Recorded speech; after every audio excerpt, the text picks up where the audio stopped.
Entonces, la clase del día de hoy vamos a ver el tema de las bases fundamentales del diálogo racional. Vamos a establecer las bases de este diálogo racional. Para lo cual vamos a preguntarnos, ¿qué significa diálogo racional? ¿Qué significa para ustedes diálogo racional? ¿Qué es un diálogo racional? ¿Qué es un diálogo racional? ¿Qué me dice Fernando? ¿Qué es diálogo racional? Un diálogo entre dos personas que se entienden mutuamente. En sí, un diálogo que estamos, ¿cómo decir? Un diálogo profesional en sí. Ya, es decir, que hay un entendimiento que permea el diálogo. Conversamos usted y yo y a través de la racionalidad tomamos decisiones. Bueno, por ahí puede estar la consideración del diálogo racional. Vamos a ver una última opinión. ¿Qué nos dice Jorge? ¿Qué es el diálogo racional? Hablar pensando, no sé. Hablar pensando, bueno, hablar pensando, o mejor dicho, pensar antes de hablar. Bueno, tenemos ahí una noción. ¿Por qué iniciamos con esta pregunta? Para los filósofos griegos, quienes han planteado la perspectiva de todos los ámbitos de la filosofía y a quienes siempre recurrimos, los griegos plantean que al referirse al lenguaje, cuando hablamos realmente del lenguaje, porque realmente a través de qué se genera el diálogo, a través del lenguaje. Entonces, cuando hablamos de lenguaje, se hace una distinción. Los griegos les encanta hacer distinciones, están muy claros en que hay que definir todo lo de la realidad. Y se diferencian dos elementos, foné o voz y logos. ¿Cómo definíamos logos? ¿Cómo podemos definir el concepto logos? ¿Alguien que recuerde? ¿Cómo definíamos logos? ¿Qué me dice Keila?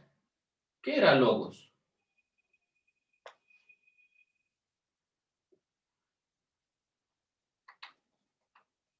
La Mito. razón. La razón, muy bien. La razón, un discurso racional. Razón. Discurso racional, un tratado, un discurso, es decir, algo que está por medio o permeado por el lenguaje, pero que tiene esta característica de ser racional. La voz, dice Aristóteles, es un instrumento destinado a una finalidad limitada. Entonces, la voz, según Aristóteles, tiene una finalidad limitada.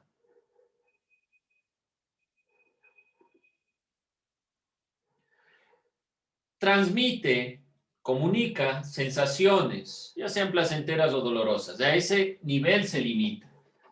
A explicaciones limitadas. Solo por cuestiones de la pasión. Es decir, yo me golpeo y me duele y reacciono. Pero no hay ninguna reflexión detrás. Simplemente es una expresión ante un placer o un dolor. Por su parte, el logos hace referencia a la palabra racional, la cual se expresa en argumentos lógicos. Entonces aquí, igualmente para Aristóteles, tiene que ver con la argumentación lógica.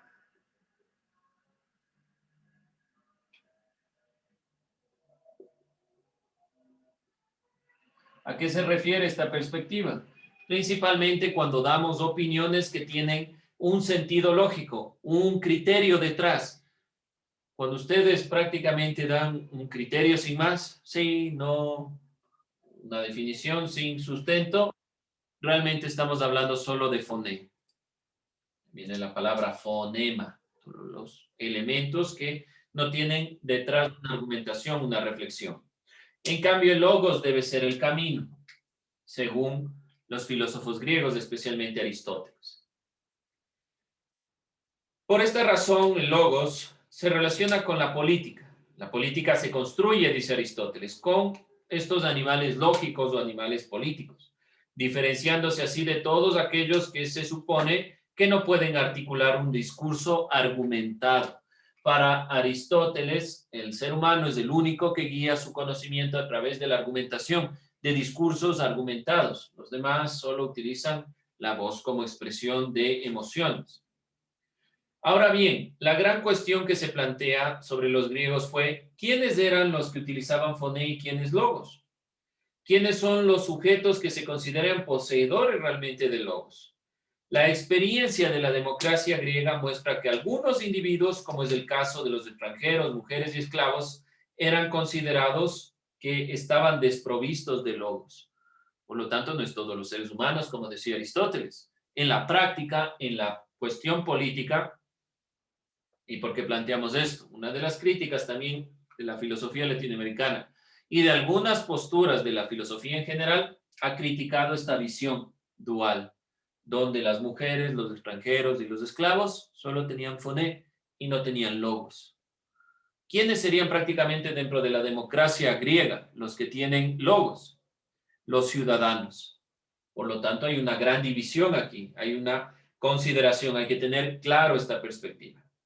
El problema del diálogo racional que se presenta es la cuestión política, de quién se puede o con quién se puede dialogar y con quiénes no. Muchas veces los fanatismos o prejuicios sociales llevan a descalificar a una persona a otra.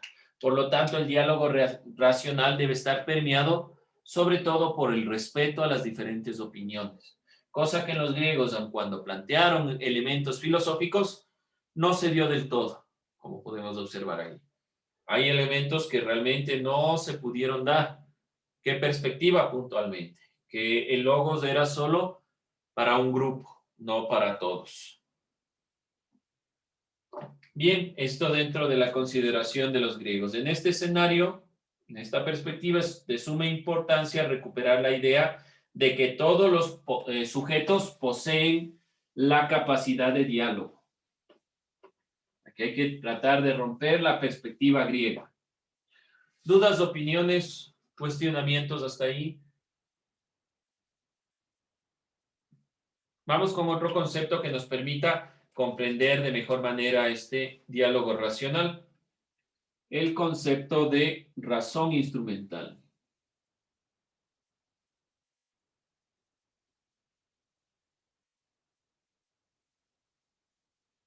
La razón instrumental.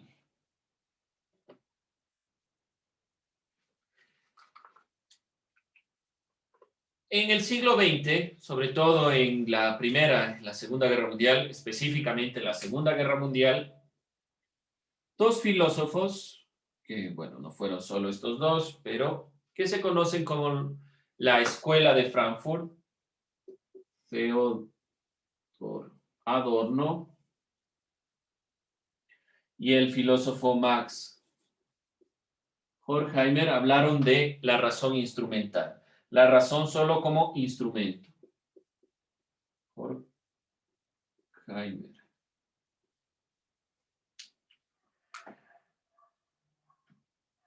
Utilizaron el concepto de razón instrumental como categoría que ayuda a comprender las relaciones de poder en las sociedades capitalistas. Entonces, la razón instrumental como categoría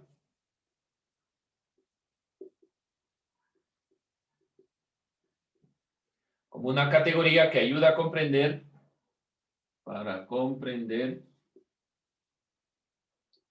las relaciones de poder en el sistema capitalista.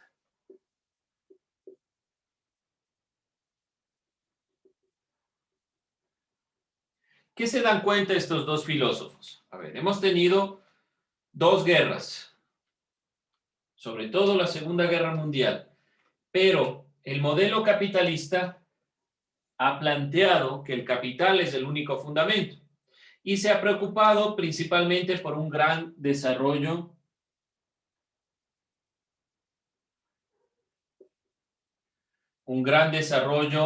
científico y tecnológico.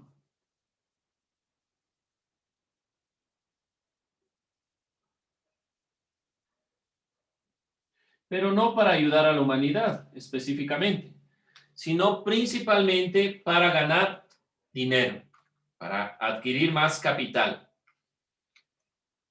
La razón instrumental entonces plantea, es un elemento estudiado en el siglo XX. Estos dos filósofos eran de origen judío, estuvieron perseguidos durante el proceso de la Segunda Guerra Mundial y principalmente las dos grandes guerras y los procesos de destrucción de la naturaleza sintetizan la perspectiva de la razón solo como instrumento. ¿Como instrumento para qué? Principalmente como instrumento para obtener réditos, para obtener ganancias. La razón instrumental indica que el capitalismo promueve un tipo de relación social que busca eficiencia y productividad. Según esto, los seres humanos son utilizados como recursos. Entonces, bajo el sistema capitalista, la perspectiva de la razón instrumental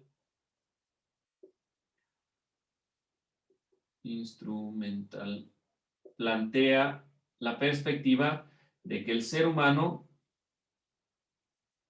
es un recurso que tiene no una finalidad en sí mismo, sino que está determinado para alcanzar un determinado fin. Más no como sujetos, sino como aquellos que interactúan dentro de esta perspectiva de los fines. Utilizado como recurso o medio, es un medio para un fin. Algunos filósofos ya hablaban en todo este proceso de que el ser humano es un fin en sí mismo, que no trabaja para obtener réditos, sino que trabaja para, qué sé yo, como Aristóteles decía, para ser feliz, para llegar a una finalidad.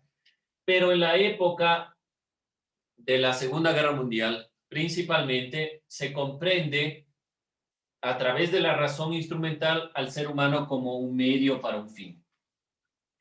Esa es la crítica de Adorno y Horkheimer. Desde esta perspectiva, la racionalidad del ser humano, en lugar de conducir a procesos de mejora social, ha generado nuevas formas de dominación. Vemos en los campos de concentración alemanes, por ejemplo. Bajo la perspectiva de la ciencia, a través de la tecnología, se destruyó a mucha gente. Se vio a través de la medicina cómo funcionaba el cerebro, cómo funcionaba realmente el cuerpo. Se justificó que eran cuestiones científicas y se le utilizó al ser humano como un fin, para alcanzar un fin, por ejemplo, un fin médico, para entender cómo funcionaba nuestro cerebro. Entonces, se hicieron mucha violencia en contra de los derechos de seres humanos.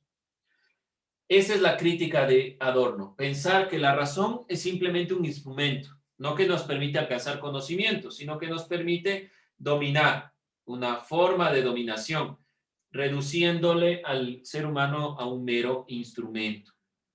Los acontecimientos de la Segunda Guerra Mundial muestran cómo la racionalidad puede ser utilizada con fines destructivos. Y aquí el diálogo no existe, porque el diálogo está determinado por esta razón instrumental, por lo que se necesite. Si necesitamos saber el funcionamiento del cuerpo, entonces tomamos un grupo de personas y revisamos, no a través de un análisis científico, sino a través, sobre todo, de la utilización para fines capitalistas, para la obtención, sobre todo, de réditos económicos. Esa es la crítica de Horkheimer y Adorno frente a la realidad que se está presentando. Pero no plantean directamente una respuesta. La respuesta es destruir el modelo capitalista. Este es el problema. Pero no hay una respuesta a través del diálogo.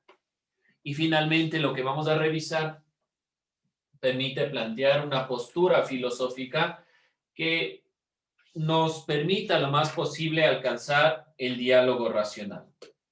El filósofo alemán Jürgen Habermas plantea la razón comunicativa. Razón como comunicación comunicativa. Hablamos alguna vez de este filósofo, Jürgen Habermas.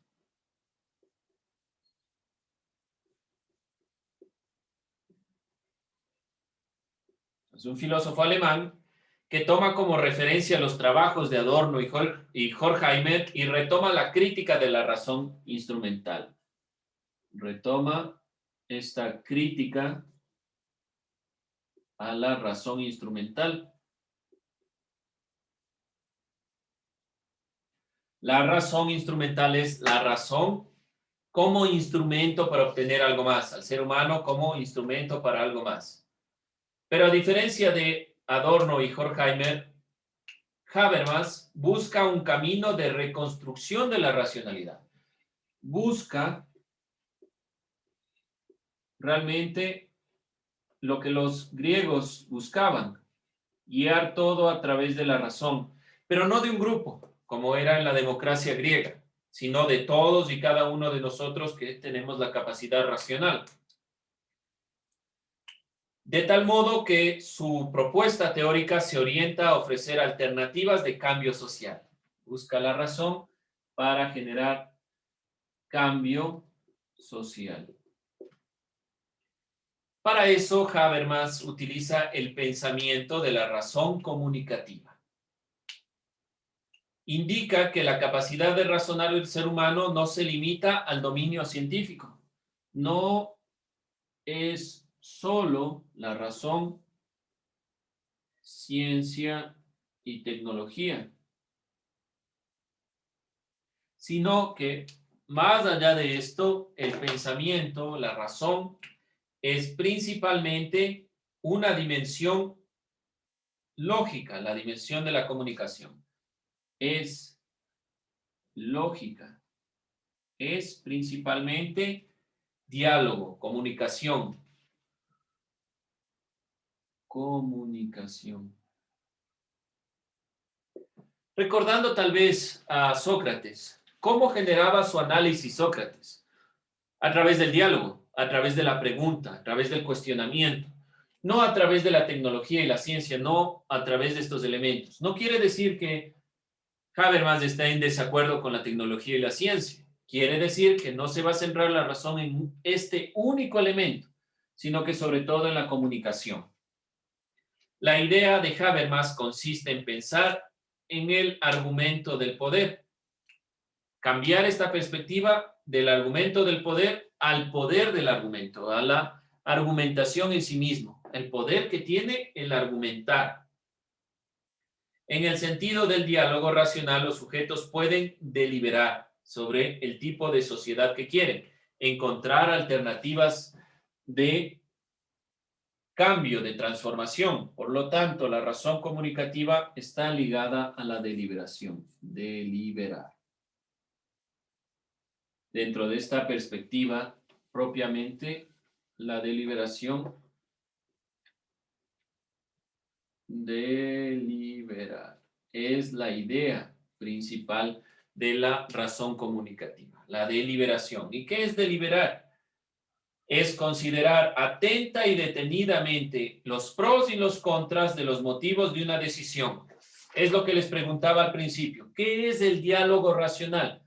El diálogo racional es aquel diálogo que está permeado por la deliberación, que consiste en analizar racionalmente las perspectivas a favor y en contra que se presenten para determinar la solución de un problema.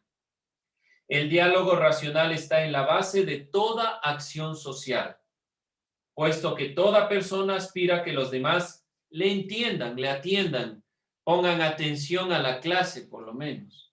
Es decir, que tengan en cuenta lo que se está diciendo. Todos tenemos en cuenta esta perspectiva. Cuando yo les pregunto algo, cuando ustedes cuestionan algo, están esperando que sus compañeros, que yo les escuche. Diga, bueno, sí, es correcto, no es correcto, por aquí debemos guiar la idea, debemos cambiar esta perspectiva. La deliberación es fundamental, por lo tanto, en la acción, en la razón comunicativa. No se olviden que es deliberar, considerar atenta y detenidamente el pro y el contra de los motivos de una decisión. Es considerar racionalmente las razones, los elementos por los cuales se toma una decisión.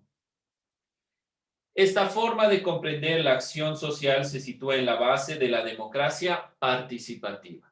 Habermas ha sido uno de los precursores del cambio de la democracia representativa hacia una democracia participativa y deliberativa.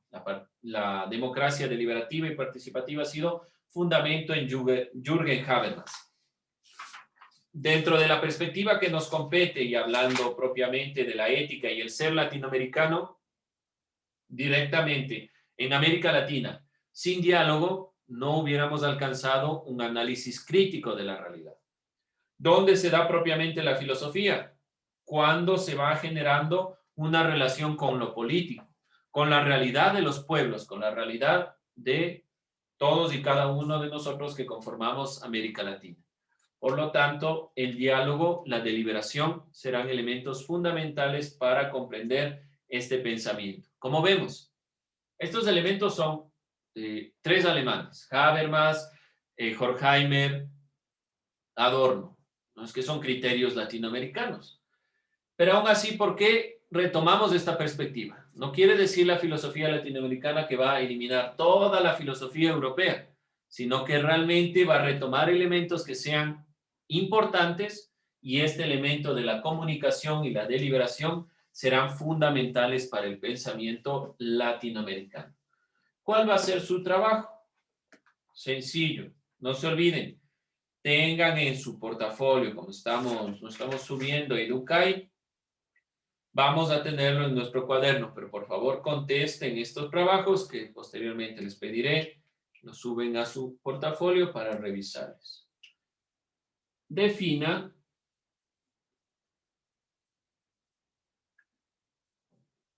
qué es diálogo racional. Simplemente unas 2 líneas. Esto sintetiza lo que hemos visto hoy. Defina qué es diálogo racional.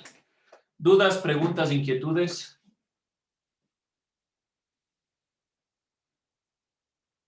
Bien, jóvenes, nos vemos el día de mañana, clase de ciudadanía.